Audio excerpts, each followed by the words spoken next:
بسم اللہ الرحمن الرحیم۔ حضرت جابر رضی اللہ تعالی عنہ سے روایت ہے کہ بنو سلمہ کے لوگوں نے یہ ارادہ کیا کہ وہ اپنے مکانات بیچ کر مسجد نبوی کے قریب منتقل ہو جائیں۔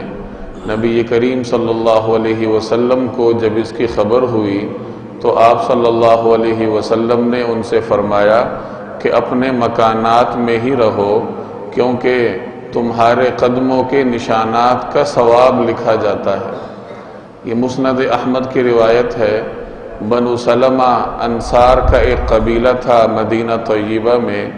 ان کے مکانات مسجد نبوی سے کچھ فاصلے پر تھے، تو مسجد نبوی کے شوق میں انہوں نے یہ ارادہ کیا کہ اپنے مکانات بیچ کر مسجد نبوی کے قریب زمین حاصل کر کے مکانات تعمیر کیے جائیں۔ رسول اللہ صلی اللہ علیہ وسلم کو جب ان کے اس ارادے کی خبر ہوئی تو آپ صلی اللہ علیہ وسلم نے ان کو منع کیا اور فرمایا کہ اپنے مکانات میں ہی رہو، اگرچہ تمہارے مکانات کچھ فاصلے پر ہیں، لیکن جب تم مسجد نبوی چل کے آتے ہو تو تمہارے قدموں کے نشانات کا ثواب بھی تمہارے حق میں لکھا جاتا ہے۔ یہ مسند احمد کی ایک روایت کا مفہوم میں نے عرض کیا۔ اس سے دو باتیں ضمنی طور پہ معلوم ہوتی ہیں۔ پہلی بات یہ معلوم ہوتی ہے کہ انسان جو بھی نیک عمل کرتا ہے اللہ جل جلالہ کی رضامندی کے لیے، تو اللہ تبارک و تعالی اس کا عمل اور اس کا اجر بڑھا چڑھا کے اس کے نامہ اعمال میں لکھتا ہے۔ نیک عمل کا اجر الگ سے لکھا جاتا ہے، اور عمل کرنے کے لیے جو اسباب انسان اختیار کرتا ہے ان اسباب کا اجر الگ سے لکھا جاتا ہے۔ آپ مسجد میں نماز پڑھتے ہیں، نماز جیسے عظیم فریضے کی انجام دہی کا جو ثواب ہے وہ تو آپ کو ملتا ہی ہے۔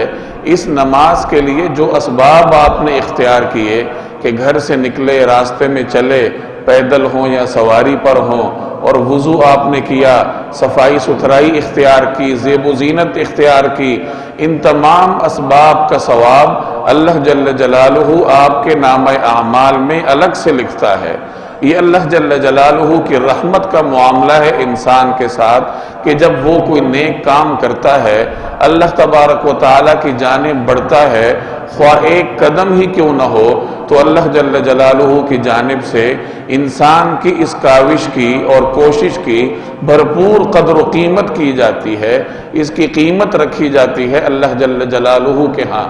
دوسری بات یہ معلوم ہوئی اس روایت سے کہ زمین جس پہ ہم چلتے ہیں، جس پہ ہم رہتے ہیں، یہ انسان کے حق میں گواہی بھی دے گی۔ آپ اس پہ جو نیک کام کرتے ہیں یا غلط کام کرتے ہیں، دونوں قسم کے امور کی گواہی یہ زمین انسان کے حق میں یا اس کے خلاف دے گی۔ قرآن کریم کی ایک آیت ہے یومئذ تحدث اخبارہا، کہ اس دن یہ زمین اپنی تمام خبریں بیان کرے گی۔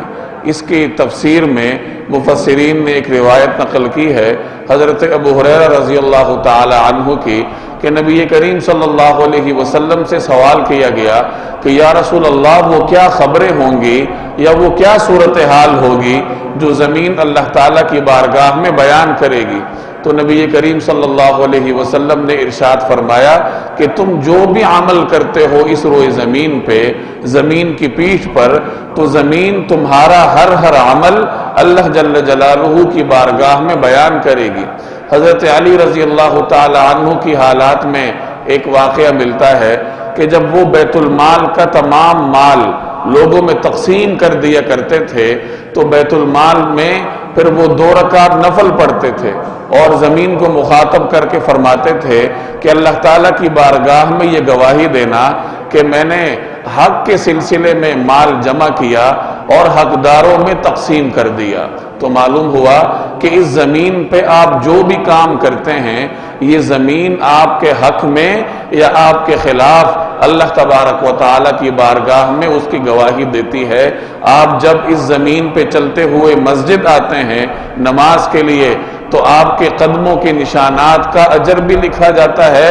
اور زمین آپ کے حق میں قیامت کے دن گواہی بھی دے گی کہ یہ میرے اوپر چل کے مساجد جایا کرتا تھا، اللہ تبارک و تعالی مجھے اور آپ کو عمل کرنے کی توفیق عطا فرمائے۔